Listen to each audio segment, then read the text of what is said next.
Hello all you happy people, and wow, there's a lot more of you now. I wasn't expecting to break 1,000 subscribers by the end of the year, but man, that was a really nice surprise. Thank you so much for all the support, you guys are seriously the best. Well anyway, considering that 2023 is coming to a close, it's that time of the year where I'm going to be recapping the year and looking back on my top 5 favorite animated films. But before we get to that, I want to do something different first. One of my major goals that I set throughout the year was to watch more foreign and independent animated films, since there's a whole bunch of fantastic stories out there worth exploring, and this year I got to see a fair amount of them that I'm very excited to talk about. But rather than just make a separate video for each, I figured it'd be fun instead to talk about all of them together in one full video.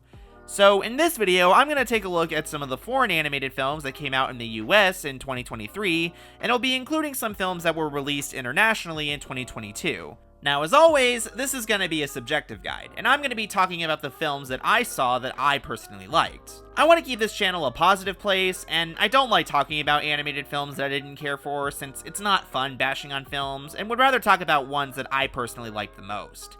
As always, if you agree or disagree with my recommendations, that's totally fine. Film is a subjective art form after all.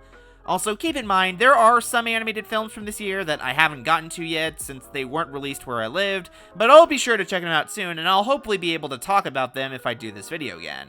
So with that said, let's not waste any more time. This is the 2023 Independent Animated Movie Guide. I'll be going through this list in alphabetical order, so let's start off from the top. If there was an animated film on this list that really surprised me the most, it would easily be Blue Giant, the film adaptation based on the manga of the same name.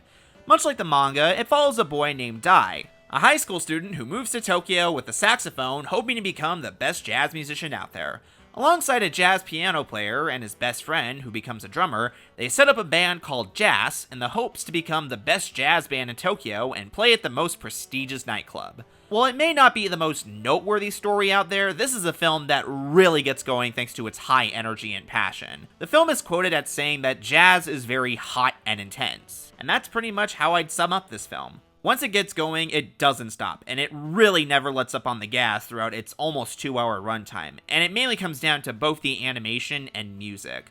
Most of the film relies on these big jazz musical numbers, and they are terrific. The score was composed by Hiromi Urahara, and it is incredible. The music keeps you on the edge of your seat, and it never unhooks you for 1 second, so much like the audience in the film. You're basically glued to these incredible players playing a terrific set. And the animation complements it tremendously. It's very fiery and somewhat ambitious with its camera angles and edits, and there's even moments where it goes experimental with abstract animation set to music that's similar to the work of Oscar Fissinger. And it might be some of the best I've seen all year. Its only downside is that the film does use CGI models of the characters during the musical sequences, and they do stand out like a sore thumb compared to the traditional animation. But the music and energy is so good that it easily carries it through. This is one of the best animated films I've seen about music, and I highly recommend checking it out. And I'm going to give Blue Giant a 9. Alright, let's get to the reason you all clicked on this video, and the film you're probably all wanting to hear my thoughts on. The Boy and the Heron, the latest film from Studio Ghibli and director Hayao Miyazaki. I don't think there's anything to say about the work of Ghibli or Miyazaki that hasn't already been said, but I'll just say if you haven't had the chance to see any of their films, do yourself a favor and do so. You won't regret it. I finally got to see every film they made last year, and I pretty much adored all of them. They are really masterful animated films, and I was ecstatic to see what they would showcase with The Boy and the Heron, Miyazaki's first film in 10 years. As I'm sure you all know, Miyazaki retired after The Wind Rises, and Ghibli was shuttered for about 2 years. But in 2016, he decided to come out of retirement yet again to make yet another film.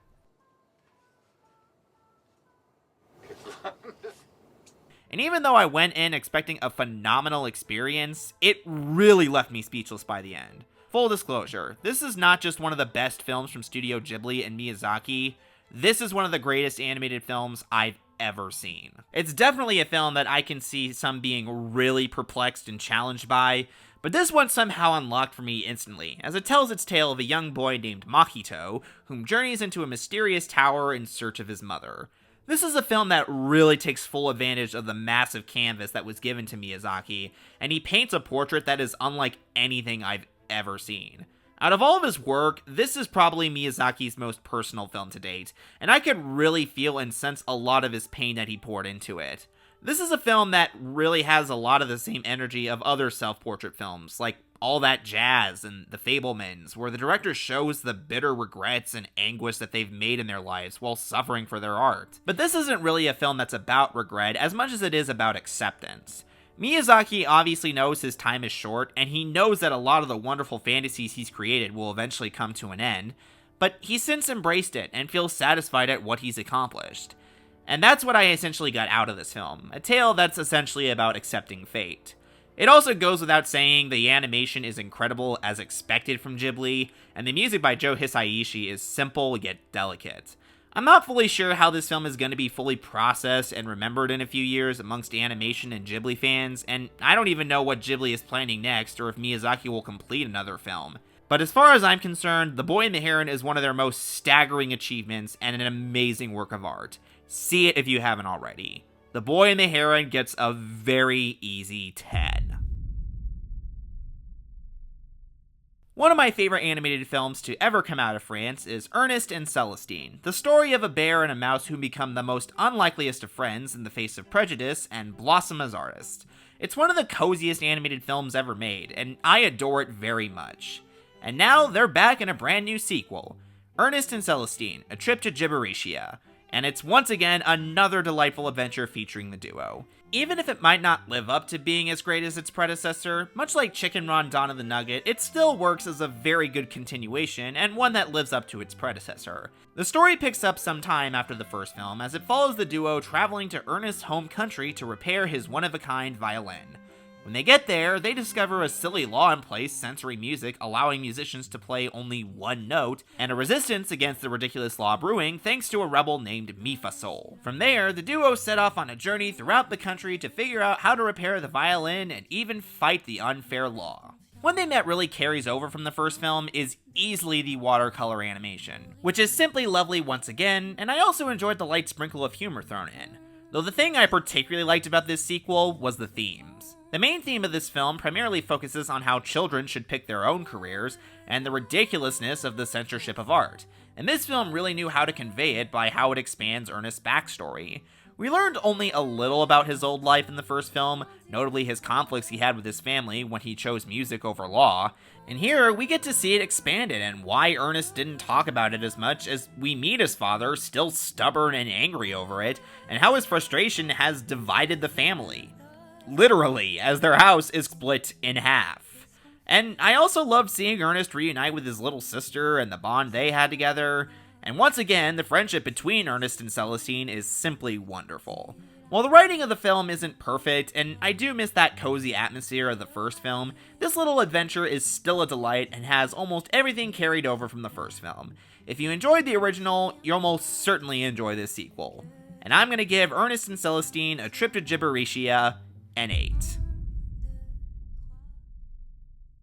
Based on the famed manga series, the first Slam Dunk is a basketball movie from Toei Animation that follows a high school basketball team in their final game in the playoffs. I'll confess that I don't know much about the Slam Dunk manga series, nor the show that came before this film, so I just went into this film expecting a good animated sports film, and that's exactly what I got. This is a film that really got a lot of acclaim this year, and while it might not have been one of my absolute personal favorites, I can't deny that it's still a ton of fun.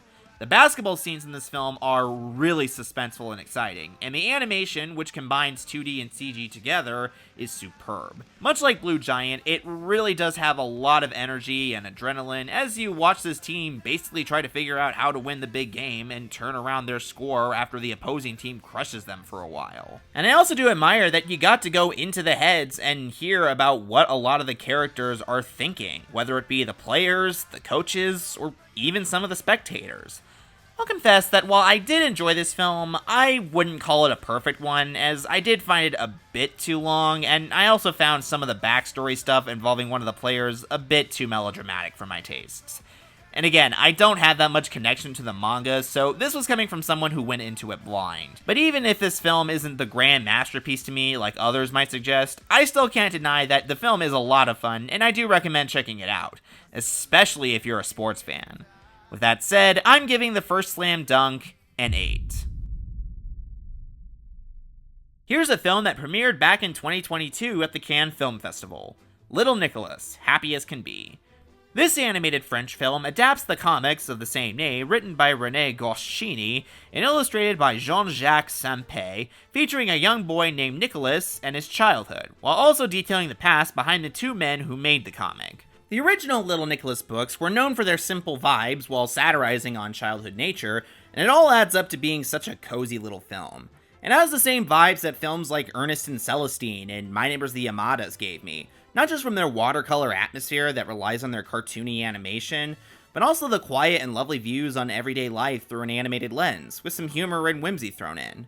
The scenes that basically bring the comics to life following Nicholas are easily my favorite parts of the film, as it just shows him partaking in a lot of childhood experiences, from time at school, summer camp, and even partaking in mischief as children often do, as Nicholas and one of his friends ends up playing truant and skips school, and spends the day around the city initially having fun, though they soon worry if people knew they were gone and fear they get into trouble. These scenes that adapt the comics are easily the highlights of the entire film, and it's what made it such a cozy watch for me.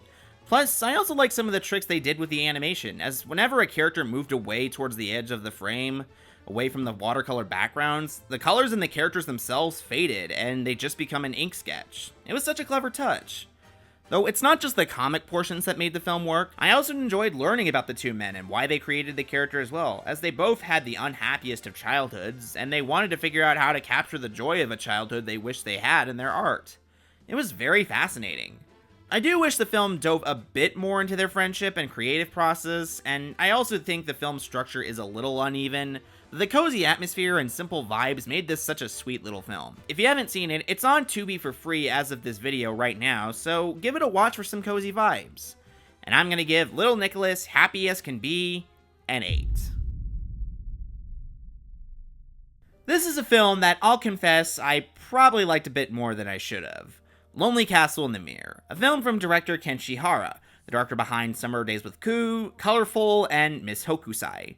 Much like the first Slam Dunk, this was also based on a manga that I'm unfamiliar with, that follows a shy and quiet young girl who discovers a magic portal in the mirror that leads to a mysterious castle, where she meets other kids around her age, as well as a mysterious figure called the Wolf Queen. From there, the children become friends and are told by the Wolf Queen that a key in the castle can be unlocked that could grant them any one wish, though on one condition. If granted, their memories they make within the castle and their experience will be forgotten. It's an intriguing mystery and one that I enjoyed, primarily for its young characters who all felt distinct and well written. And even if the twists in the film are a bit predictable and you can see them coming, they're ones that do make sense and still work. The film also takes on themes of bullying and loneliness, and a lot of it really works and hits hard. None of the characters are fully secure with themselves, and yet they try to bring out the best within them through their happy times in the castle, while still in the search for the hidden key to the wish. It also looks visually splendid as well, with some dazzling animation.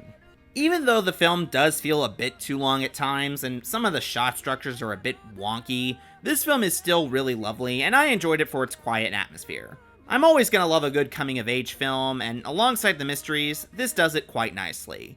I'm giving Lonely Castle in the Mirror an 8. Hayao Miyazaki wasn't the only famous anime director to return this year, as director Makoto Shinkai, the director behind Your Name and Weathering with You, returned with his latest film, Suzume. I was very impressed by most of Shinkai's work, having seen all of his films this year, particularly Your Name, so I was naturally curious to see what his latest film would be like, and I really found myself floored by Suzume, which might be one of his very best films to date. The film has a lot of the magic and wonder that we would expect from a Shinkai film, while also filled with some weird moments as we see our titular heroine travel across Japan, closing the doors that unleash large creatures with the help of a boy whose soul got put into a chair. It is a weird premise for a film, but man is it original and great. It goes without saying that the animation by Comics Wave Films is stunning, as to be expected from a film by Shinkai, but it's really the story and characters that make this film as engaging as it is. The main character Suzume is probably Shinkai's most compelling and likable protagonist to date. And I really like how strong and funny she was, and I also think that the other characters she meets, like the boy turned into the chair Sota, and a mischievous cat named Daijing, also make for some good company. It's a real rush of energy as the main character tries to solve the mystery on how to save the boy while also protecting the world, and there's a lot of fun twists and turns throughout the story, and plenty of humor that also keeps it engaging. There was one moment involving a car that was so funny. I was laughing in the theater so hard and loud that I think people might have been staring at me funny. Not to mention, it benefits from some emotional moments, notably as we find out the backstory of Suzume. While the film does get a bit repetitive at times, and some of the computer animation doesn't look the best, the rest of the film is still very fun and thrilling, and I loved it a whole lot. It's another winner from Makoto Shinkai, and one of his very best films to date. I'm going to give Suzume a 9. And that should do it for this video. There any other foreign animated films from 2022 or 2023 that you saw and liked? Let me know in the comments below, and I'll see if I can get to them in the near future. Until then, I guess we'll be back one more time for the best animated films of 2023. Till next time, folks.